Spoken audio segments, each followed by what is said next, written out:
गुस्ल के दौरान मदीना की एक औरत ने मुर्दा औरत की रान पर हाथ रखते हुए ये अल्फाज कहे कि इस औरत के फला मर्द के साथ नाजायज ताल्लुकात थे।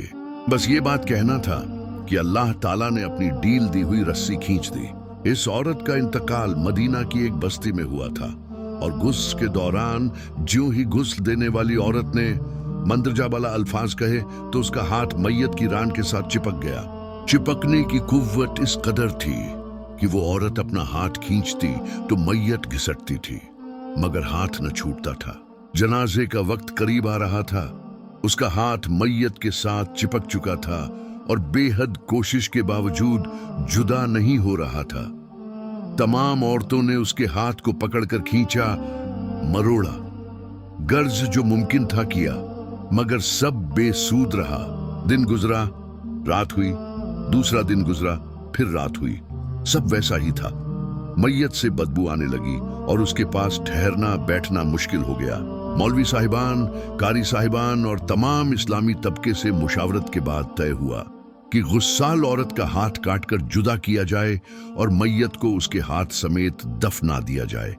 मगर इस फैसले को गुस्साल औरत और उसके खानदान ने यह कहकर रद्द कर दिया कि हम अपने खानदान की औरत को माजूर नहीं कर सकते, लिहाजा हमें यह फैसला कबूल नहीं।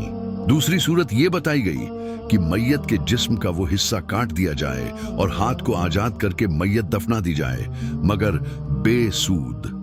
इस बार मैयत के खानदान ने एतराज उठाया कि हम अपनी मैयत की ये तौहीन करने से बहरहाल कासिर हैं।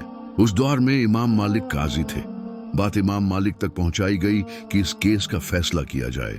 इमाम मालिक उस घर पहुंचे और सूरत हाल भांपकर गुस्साल औरत से सवाल किया, ए औरत, क्या तुमने गुस्ल के दौरान इस मैयत के बारे में कोई बात कही?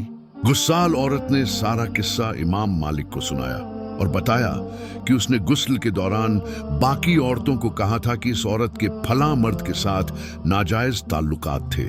इमाम मालिक ने सवाल किया, क्या तुम्हारे पास इस इल्जाम को साबित करने के लिए गवाह मौजूद हैं? औरत ने जवाब दिया कि उसके पास गवाह मौजूद नहीं। इमाम मालिक ने फिर पूछा, क्या इस औरत ने अपनी जिंदगी में तुमसे इस बात का तज़किरा किया? जवाब आया, नहीं। इमाम मालिक ने फौरन हुक्म सादिर किया कि इस गुस्साल औरत ने चूंकि मैयत पर तोहमत लगाई है, लिहाजा इसको हद मुकर्ररा के मुताबिक 80 कोड़े लगाए जाएं।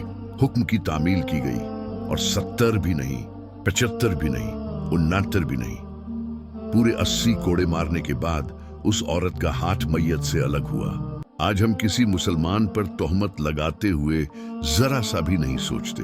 हमारे जी में जो आता है बिला झिझक हर किसी के बारे में बोलते रहते हैं। इस वाक्य से हमें यह सबक हासिल करना चाहिए कि बिना तस्दीक किसी भी मुसलमान भाई या बहन के बारे में कोई बुरी बात कहना या उस पे तोहमत लगाना अल्लाह के नजदीक बेहद नापसंद है और ये हमारे लिए आखिरत में पकड़ का बाइस बन सकता है।